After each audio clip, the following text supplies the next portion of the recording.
On est ici à Bruxelles, aux Zaventem Ateliers. Ce mois-ci dans Décodeur, on va poser la question, est-ce que le design est une discipline artistique? Bonjour Dany. Bonjour Corinne. Je me permets, je fouille un petit peu dans ton carnet. Comme d'habitude, curieuse. Oui, exactement. Alors on va parler design ce mois-ci? On va parler design, on va parler création textile. Et là, on est à deux doigts de découvrir l'atelier de Adeline Allot. Alors moi, je vais te laisser avec Adeline et de mon côté, je vais partir à Liège, du côté de la Grand Poste. Et je vais aller retrouver Jonathan Onvo, qui est designer et qui va décoder pour nous le design. À tout à l'heure. À tout à l'heure. Alors, est-ce que le design est de l'art? Je vous invite à me suivre.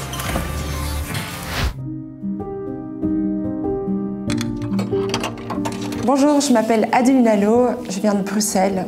Je suis designer textile, on peut dire aussi artiste textile. Je suis passionnée par la matière et travaille les métaux et le lin. Alors mon métier, je suis entre artisan, artiste et designer. Donc, je fais du tissage en tant que tisserand pour des pratiques et un rendu assez inattendu. Depuis toute jeune, j'ai toujours été passionnée par plein de choses qui m'entouraient, surtout dans la nature. Donc, je ramassais les cailloux, des branches, du bois, que j'ai toujours collectionné. Je faisais porter toute ma famille, tout ce que je récoltais, à chaque fois qu'on partait se balader. Je pensais que c'était des petits détails qui étaient voilà, anodins. Et finalement, j'ai remarqué que c'est quelque chose qui a eu beaucoup d'impact sur toutes mes formations, et toute mon approche artistique dans mon développement. Alors, j'ai commencé par les études d'architecture d'intérieur. Alors, j'étais soit censée commencer à travailler pour quelqu'un ou bien pour moi-même. Et là, je sentais qu'il manquait un petit quelque chose. Et c'était vraiment cette approche de la matière que je n'avais plus. Parce qu'on parlait beaucoup d'espace, de plans, de 3D. Et cette recherche de matériaux était vraiment infime. Et c'est là que je me suis dit, voilà, pourquoi pas se lancer dans une nouvelle pratique. Et donc j'ai commencé la Cambre en design textile. Ils m'ont fait passer une année supérieure directement, donc j'ai loupé l'année technique, mais ce qui m'a permis justement de trouver d'autres solutions pour être capable de faire du tissage, entre autres. Et c'est ça qui m'a amené petit à petit à faire du tissage de fils de métaux avec du lin. Dès que j'ai fini ces études, c'était vraiment cette passion qui s'est mise et je me suis lancée à mon nom, vraiment dans le tissage métallique. Adeline, nous sommes ici dans ton atelier, atelier qui s'inscrit dans un plus grand projet, les Zaventem Ateliers, gérés par Lionel Jadot. Alors, j'ose imaginer qu'il y a plein d'autres artisans, plein d'autres artistes, ce qui permet quand même d'avoir des informations, de pouvoir partager. En termes d'influence, qu'est-ce qui t'influence au quotidien? Donc beaucoup les interactions avec les personnes, donc des échanges, des personnes qui sont proches ou loin de ce que je suis. Et aussi d'autres pratiques, par exemple l'image, la photo, la vidéo. J'aime beaucoup regarder toutes ces formes de mouvement ou bien des choses plus statiques, le travail de la lumière, les prises de vue. Et à travers tout ça, je m'inspire beaucoup. Et moi-même, j'aime beaucoup récolter des éléments en prenant moi-même des photos pour faire des archives de ce qui m'entoure, comme la nature par exemple, ou l'architecture. C'est des petites choses comme ça qui font que subtilement ça vient construire ce qui m'entoure. Est-ce qu'à un moment, comme beaucoup d'artistes d'ailleurs, peintres, photographes, vidéastes, est-ce que tu essaies de faire passer un message? Alors j'essaye de faire passer un message, je vais dire par là que ça va être beaucoup plus subtil. Je vais travailler sur quelque chose qui me touche, mais en même temps c'est quelque chose que j'ai envie de partager surtout, donc c'est pas un intérêt précis pour un message précis. Chacun va aborder ce que je fais de manière assez différente. Certaines personnes vont vouloir toucher, prendre en main la matière que je réalise, comme d'autres vont vouloir la faire bouger dans l'espace, d'autres vont vouloir la porter. Et ça, je trouve ça assez intéressant, cette approche-là. D'ailleurs, ton métier est un métier artistique qui s'apparente aussi au design et à certaines autres formes d'artisanat. Est-ce que tu aurais envie de collaborer avec d'autres métiers? Est-ce que tu en as un en tête en particulier? Peut-être un jour voir avec la haute couture ou un styliste, voir qu'est-ce qu'on pourrait faire. Peut-être juste une petite intervention ou quelque chose de plus complet. En cours, là, peut-être une collaboration bijoux aussi, pour vraiment porter la matière. Tout comme j'aimerais bien utiliser le textile pour quelque chose qui n'est pas du tout lié au textile, vers des pratiques qui seraient tout autres. Et ce qui m'attirait beaucoup, c'est de travailler le verre aussi avec un artisan verrier et voir ce qu'on peut faire avec ces deux matières, chauffer ensemble et pousser les limites en fait de ces matériaux. Alors là, on parle de ton parcours, de ton passé, de tes influences. Est-ce qu'il y a un souvenir en particulier que tu pourrais rattacher à ta pratique quotidienne, à ta pratique actuelle? Alors, c'est pas un souvenir en particulier, mais c'est plutôt une sensation que j'aime beaucoup. C'est être face à une mer qui est assez agitée, comme elle peut être tout aussi douce. Je le ressens aussi dans mon travail, qui peut être très calme. Très serein. Dans cet atelier, on sent un peu de douceur, mais en même temps, le métier à tisser a une certaine puissance. Donc c'est presque violent en fait de travailler cette machine. C'est physique et en même temps, voilà, tout est dans le détail. Le tissage se déploie de manière assez aléatoire parce que je le cherche aussi, donc je contrôle cet aléatoire. Mais voilà, ces éléments naturels, donc ce souvenir à chaque fois d'une dernière visite à la mer, de cet élément naturel qui me bouscule et qui est aussi si beau, est quelque chose qui me fait beaucoup avancer, vibrer. Ma chère Adeline, s'il te plaît. Je te remercie, Denis. Avec plaisir. C'est super, belle expérience. Merci de nous avoir accueillis. Avec plaisir.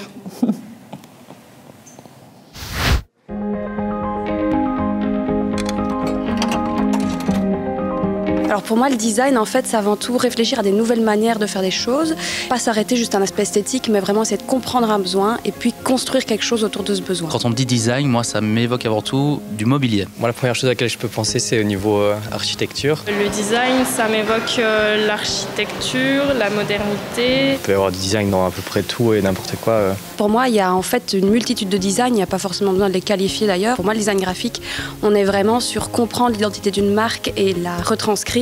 L'aménagement d'espace, là on va être sur comprendre les besoins d'un espace, essayer de designer l'espace en fonction des besoins. Parfois c'est des petits détails, c'est pas spécialement changer du tout au tout, mais je pense que certaines petites nuances justement dans un design, dans une esthétique, ça peut changer toute la manière de concevoir le bâtiment, de l'apercevoir, de comment s'y sentir aussi. Après je pense qu'il faut quand même un certain regard, une certaine créativité pour se renouveler à chaque fois, donc ça peut être vu comme de l'art, ouais.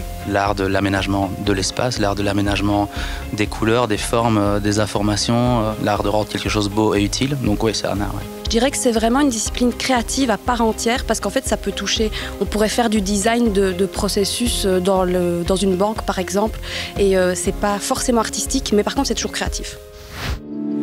Jonathan, tu es designer. Tout à fait. On est ici à la Grand Poste à Liège et ça tombe bien parce que tu as repensé avec ton associé Rodrigue, avec qui tu as d'ailleurs fondé True Designers. Vous avez repensé l'espace ici intérieur ainsi que le mobilier. Alors la première chose que j'ai envie de te demander, d'après toi, selon toi, c'est quoi le design ? Pour moi, le design, c'est une discipline artistique qui répond à une problématique, qu'elle soit fonctionnelle ou esthétique, par le dessin.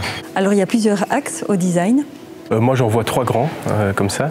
Donc, il y a le design industriel, ou design produit, il y a le design d'espace et le design graphique.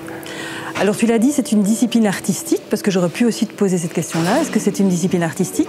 Alors, à partir de quel moment le design devient de l'art, ou est-ce qu'il l'est dès le départ ? Et puis surtout, à partir de quel moment ça n'est plus du design ? Pour moi, en fait, le design, c'est une certaine forme d'art, effectivement, parce qu'arriver à transcrire une information en un objet, finalement, c'est quand même une certaine forme d'art, même si on n'aime pas le dire.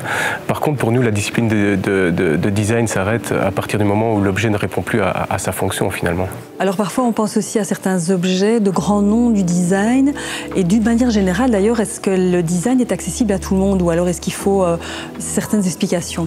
A priori, selon moi, le design devrait être abordable d'emblée. Comme il s'adresse aux utilisateurs, on devrait pouvoir le comprendre sans aucune explication. Mais c'est vrai qu'effectivement, quand on va dans des salons qui sont spécifiques au monde du design, là, on a des choses qui nécessitent quand même peut-être une certaine forme d'initiation pour pouvoir le comprendre. Mais de manière générale, je pense que c'est une discipline qui est comprise de tous. Tout le monde sait ouvrir sa porte de voiture, donc finalement, ça veut dire que c'est quelque chose. Et c'est du design. Voilà. Alors, tu as parlé de fonctionnalité, mais il y a également la dimension esthétique. Tout à fait. Donc, c'est important de pouvoir proposer quelque chose qui est agréable à l'œil aussi. D'office, la notion d'esthétique est vraiment importante parce qu'elle amène aussi une certaine forme de bien-être à l'utilisateur. Donc, effectivement, ça va être fonctionnel, mais l'esthétique fait aussi partie de notre métier parce qu'on aime bien dessiner des belles choses. Ben voilà, et je peux le dire d'ailleurs, c'est bien réussi ici. Merci. Et c'est également l'intégration de l'ancien dans le nouveau. Ici, oui, tout à fait. Donc là, on a vraiment mis le design au service du bâtiment. Le bâtiment, avec son histoire et son architecture, avait déjà une présence. Et nous, on a voulu s'y intégrer en dessinant des choses qui sont en cohérence avec le bâtiment, finalement.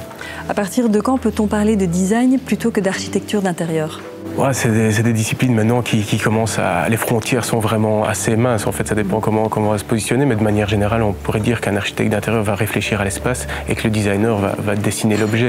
Bien que on peut aussi avoir une approche de design en réfléchissant à l'espace. Parce que finalement, le centre du projet, c'est toujours l'utilisateur, qu'on soit dans l'architecture ou dans le design finalement. Voilà, l'utilisateur, sa fonctionnalité, son bien-être dans la fonctionnalité, l'esthétique, ça fait un petit peu le tout en fait. Tout à fait. Alors il y a aussi une dimension qui est arrivée, je dirais, cette dernière décennie, c'est le côté éco-responsable. Est-ce que le design tient compte également de cette dimension ? Oui, ça fait partie du design. Maintenant, nous, le côté éco, c'est un label qu'on n'aime pas tellement utiliser parce qu'on trouve qu'il est un peu galvaudé. Mais c'est vrai que c'est important d'être responsable par rapport à la manière dont on va dessiner un espace ou un objet. Ici, pour les espaces, on essaye vraiment de travailler sur l'utilisation des surfaces parce que c'est un moyen d'économiser de l'énergie qui est quand même relativement important. Et donc, nous, c'est vraiment là où se concentre le cœur de notre travail. C'est vraiment de créer des espaces en adéquation avec le besoin d'utilisateur et les surfaces en adéquation avec les besoins. Alors je pense qu'effectivement c'est intéressant d'avoir quelques explications sur le terme design qui a été pas mal galvaudé parce que finalement nous on a beaucoup dans l'esprit ces designers connus qui ont finalement plutôt créé des objets.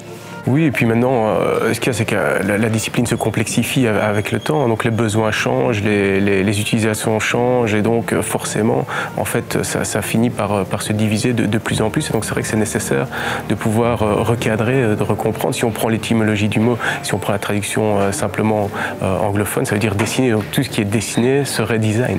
Bon, bah alors finalement, moi, si je dessine cet après-midi, je vais faire un peu de design.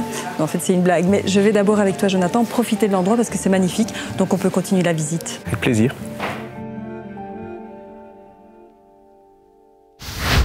Une fois de plus, Denis, ça valait la peine de poser la question, est-ce que le design est une discipline artistique ? Oui, en effet, poser la question. Et puis voilà, le contexte ici de nos interviews nous permet de découvrir des endroits assez magiques. L'atelier d'Adeline, Zaventem Atelier. Voilà, les interviews vont nous permettre de visiter encore bien d'autres lieux, j'espère. Tout à fait, c'est magique, hein. Et tu vas voir, le mois prochain, ça va être magique pour toi, parce que je vais t'emmener faire un petit défi. Tu vas faire du trapèze. Ok. T'es toujours partant ? Oui, on va essayer. Ok, super. Ben, on se retrouve très bientôt. Oui. Ciao. À la prochaine fois.